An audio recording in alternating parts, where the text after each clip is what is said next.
Welcome to the Healthcare IT Today CIO podcast. I'm John Lynn, the founder and chief editor at Healthcare IT Today, and I'm excited to bring you the most practical healthcare CIO insights and perspectives. We know your job is challenging, and we want to help you be more successful. And today's guest is Kathy Azeez-Narain. She's Chief Digital Officer at Hoag. Welcome, Kathy. Hi, John. Thanks for having me. Yeah, so I'm excited for our discussion about transformation. Whether we want it or not, I think it's coming. But before we dive into that, tell us about yourself and Hoag. Yeah, absolutely. I'm Chief Digital Officer at Hoag. I joined, actually just hit my 2-year mark here. Wow. And previous to that, I was at American Express for about 15 years. I'm an East Coaster. I was out in New York, made a massive move to California to join Hoag and take on this role, which is net new for the organization. Hoag's a really awesome place. It's a healthcare institution in the Orange County market.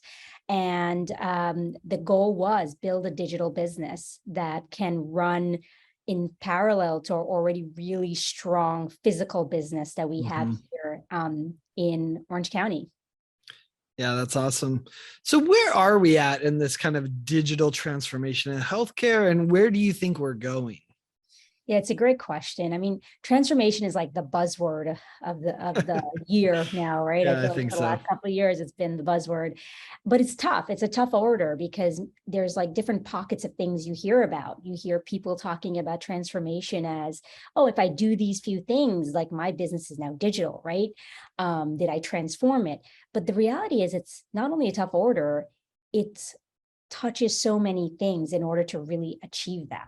It's people, it's process, it's the technology, it is the products you're going to put out, it's the access you're going to give to people now, right? And that creates a very different business model than what people are used to in the day-to-day. And that's true for any industry. And coming from a financial services world, I was in that industry seeing that transition happen. And it took a long time to actually happen.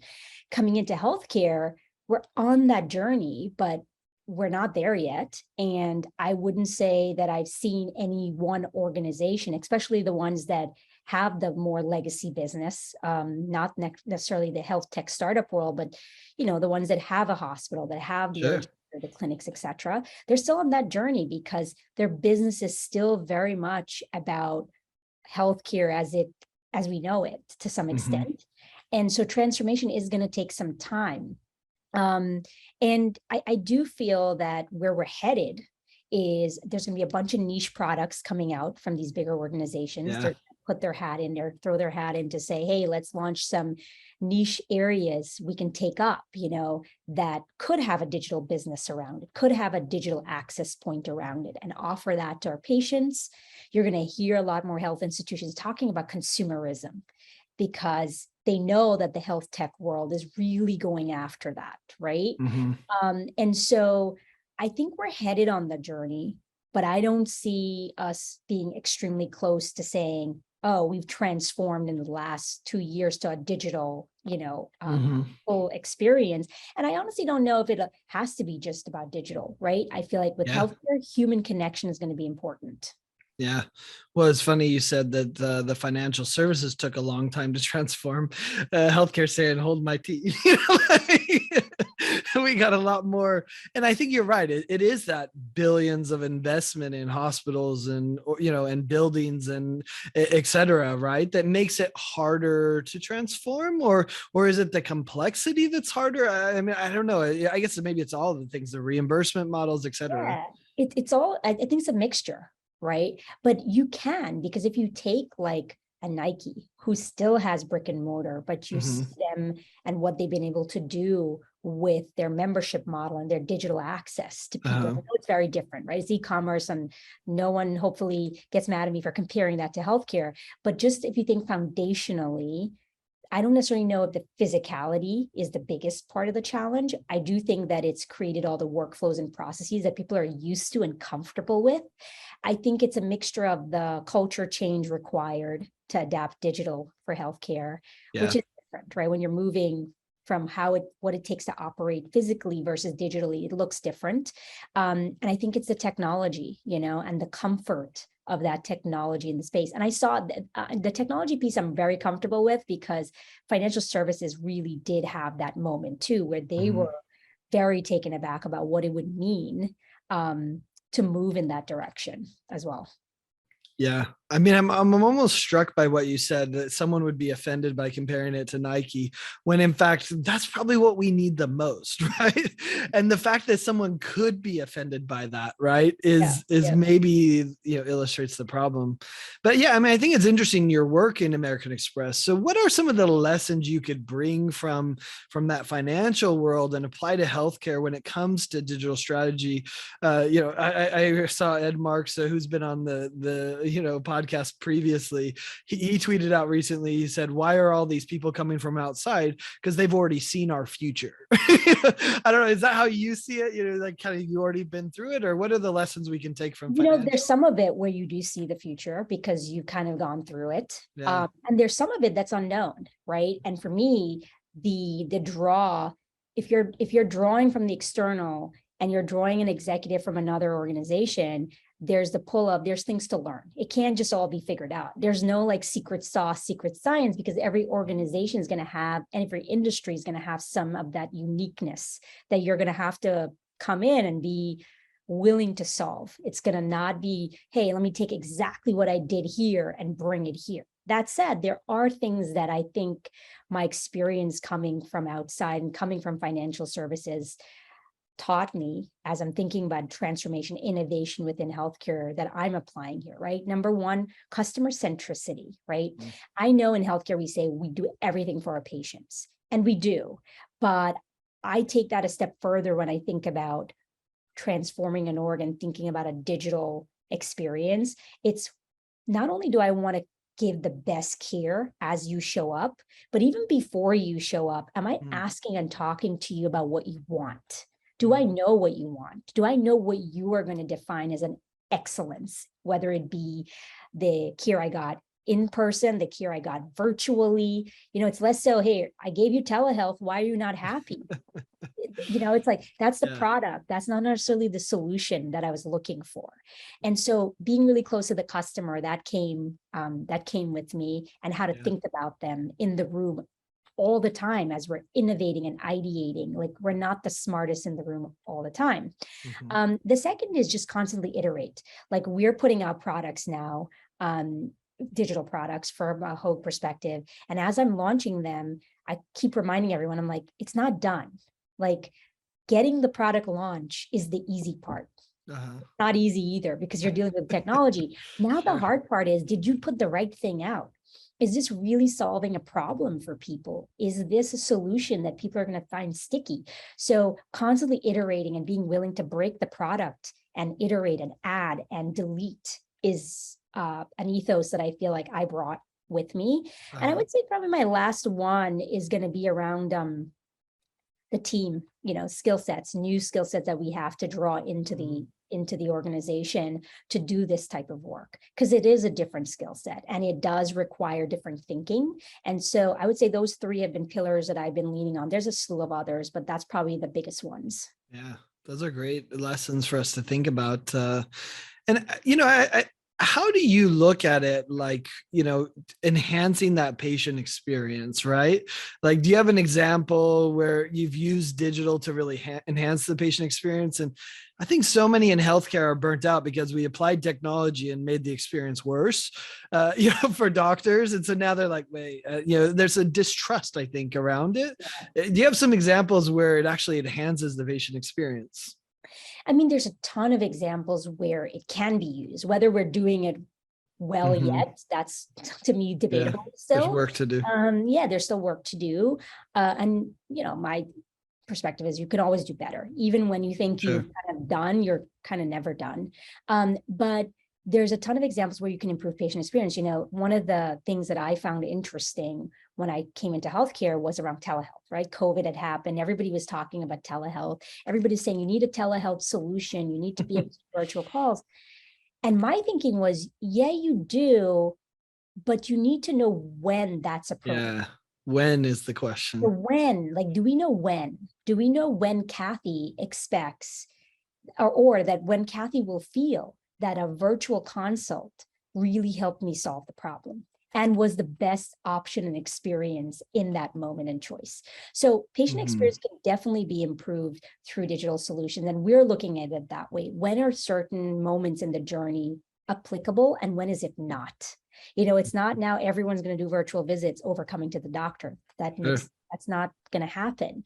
So really understanding who we were going to build for product wise, and the when and the why and what solution they were looking for, and co-creating that to some extent with those cohorts really mattered, right? So I'll give you the example of, hey, telehealth and really giving people access to their physician when the small things needed to be solved. Now I'm saving you time, John, by not asking you to find a way to get to my office, etc. Because, hey, you have this rash and you really just need someone to take a quick look at it and get you moving, right? Yep. Doing things like that, all the way to something simple, and it sounds crazy, but it's true. Paper, just the form filling, just the not knowing. I come to one organization in healthcare and they act like if I'm 10 different individuals, but I'm not. I'm the same person that just talked to the guy over there on floor number 3. And now I'm floor number 6, and you are asking me the exact same questions. So I think if you just digitization of those things could have such a huge impact on patient care and experience. And they're not transformational in my mind because other industries are doing them already, right? Yeah. No, absolutely. There's so much low-hanging fruit, I guess. That's the reality for us. Yep. Your question of when is super interesting. I think there's also an element when you say, when does Kathy want to do it? Which I think is important, right? What is the patient perspective? But there's also, when do I think Kathy should do it? And how do I communicate to Kathy so that she trusts that that is the right modality as well, right? I mean, there's a marketing aspect to this that I think is interesting and we underestimate. Yeah. No, marketing, I'm glad you brought it up. I mean, the engine and getting people aware as you bring digital into your ecosystem, I feel like you have to do more marketing. And the marketing might extend itself differently. It might not just be about hairs and email, explaining everything. It has to feel contextual, right? Like, hey, in this moment, you have an experience where you can text us and say, hey, I'm having an issue today. I'm Dr. X's patient. Is there any way I can see him or her, right? And imagine a world in which you now got a response back that said, hey, for this issue, we recommend, and this is all happening in SMS, and I consider that a marketing play right there in just getting the person educated on what their options are. What access do you have? And I really feel that word access is a big piece of what people are really just looking for with healthcare. Access to the physician, access the way I want to consume it, access to all the tasks that the doctor, the office, the hospital, the urgent care, anyone is asking them to do. How do you get access to that very efficiently and seamlessly? How do you remove friction from it? And so marketing has the job of not only getting people aware about what we're doing, but they also, to me, have an important role to play in contextually placing themselves so people feel like we really understand what they're asking of us and we're able to respond, right? Yeah. And so I look at it as both as what the world of marketing looks like, which is like, here's everything we have, but also more importantly, how are we communicating with the customer on a day-to-day basis so that they feel like they're supported with the brand, with this institution? Like, how is that, manifesting and coming to them? Yeah. It's so interesting how you just described that as far as access and trust. I mentioned to you as we got started that I sliced my foot, 6 stitches. And, I was riding one of those motorized things through the supermarket. And I saw a friend that I hadn't seen for a decade. And she said to me, oh, well, are you just tapping into all your connections to doctors to just get what you need? And I was like, actually, yes. I texted my podiatrist friend who he said this, that, and he reviewed the pictures and he did everything exactly what you described, right? And because he's my friend and he cares about me, I trusted that he was going to do absolutely the very Right. best for me, right? He's going to evaluate the pictures. He's not going to overprescribe. He's going to make Yeah. sure I'm taken care of in the best way possible. I didn't go in for a visit. He prescribed the antibiotic that was needed, et cetera. Like, it was all done through text, right? Because he's my friend and he trusts me.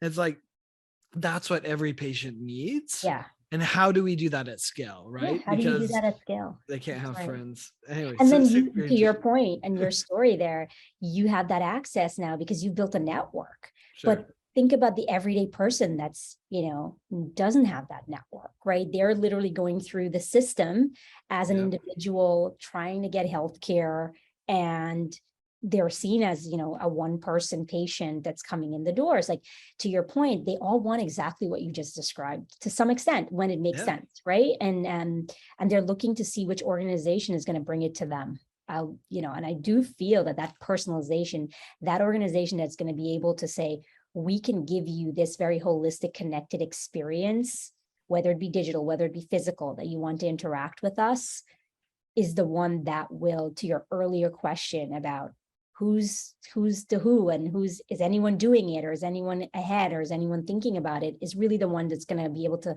take that check mark and say, we actually did transform. Yeah. No, absolutely. I think it's such a fascinating thing that, and like you said, the health disparities are such an issue. Like, I obviously built a network, but many people don't even have the knowledge, let alone the network, right? So it's a twofold challenge that we have. Absolutely. So as you look to the future, what do you think is going to be included in this kind of comprehensive, if you will, digital ecosystem that a health system needs to provide to their patients, to their communities? Yeah, I think in the digital ecosystem side, there are going to be different access points, right? There's going to be sometimes web's easier just by nature of how it doesn't require everybody to go download a mobile app and set up another account. Like, Yeah. the ease of use of web loading, very mobile friendly. And they call it kind of mobile native to the phone in a way. Yeah. On your browser would be, I think, one of the access points. So web, kind of mobile enabled web browsing. You have your app world where you have mobile apps, you have SMS, right?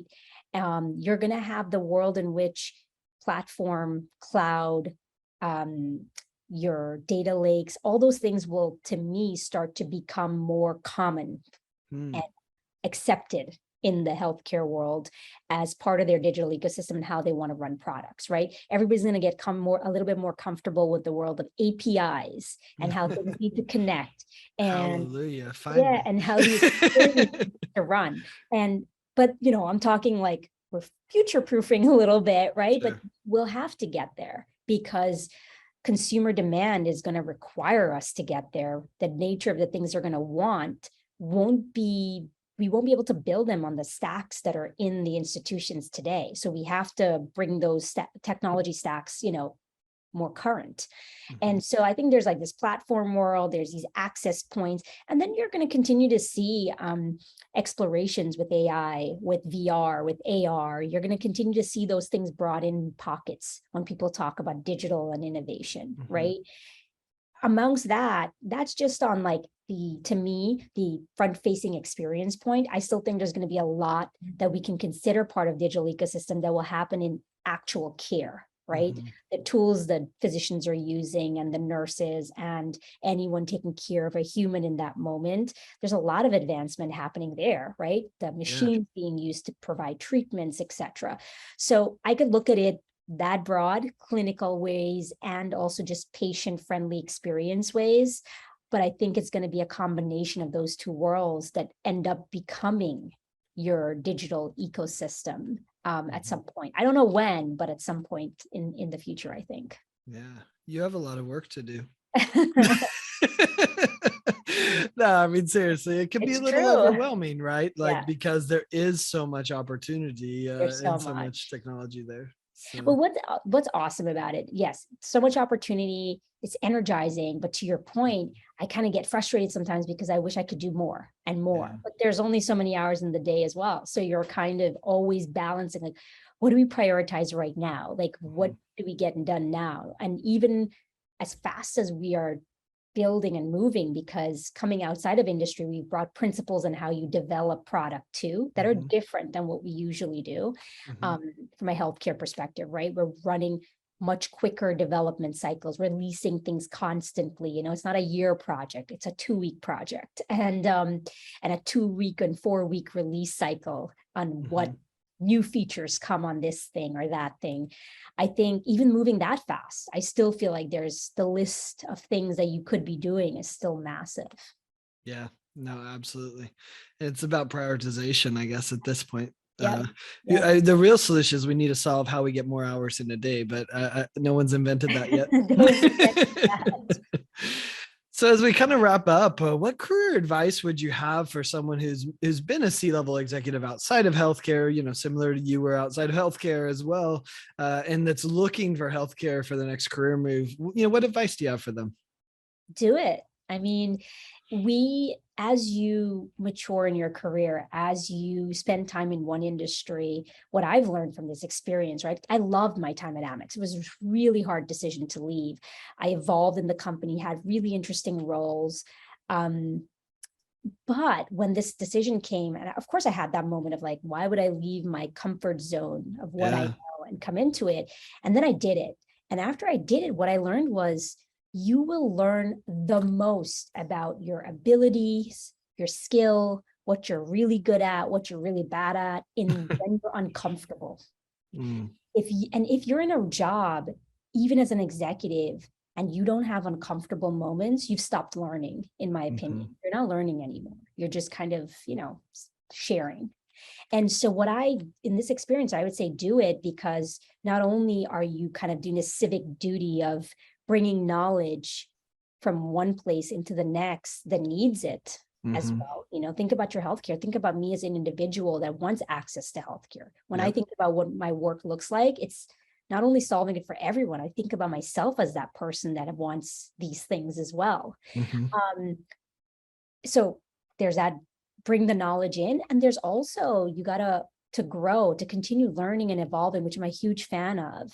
I feel like you have to get uncomfortable. And this was very uncomfortable because I came in a little bit, California was new, industry was new, the role was new, there was no team, having to build that ground up.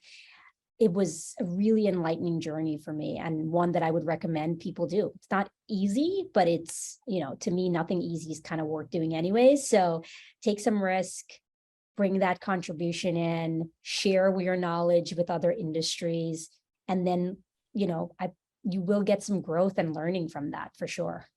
Yeah. That's great advice. I keep telling that to my kids. The best parts of life are the hard ones where you grow and learn. Yeah. So it's true. Awesome. Well, thanks so much, Kathy, for sharing your insights and perspectives. It sounds like you're doing some awesome work there at Hoag, and it's going to be fun to catch up with you as you continue to work on this transformation of healthcare. And thanks everyone for watching and listening. If you want to find more great healthcare IT content like this, be sure to check it out at healthcareittoday.com or search for the CIO podcast by Healthcare IT Today on your favorite podcasting application. Thanks so much, Kathy. Thank you, John.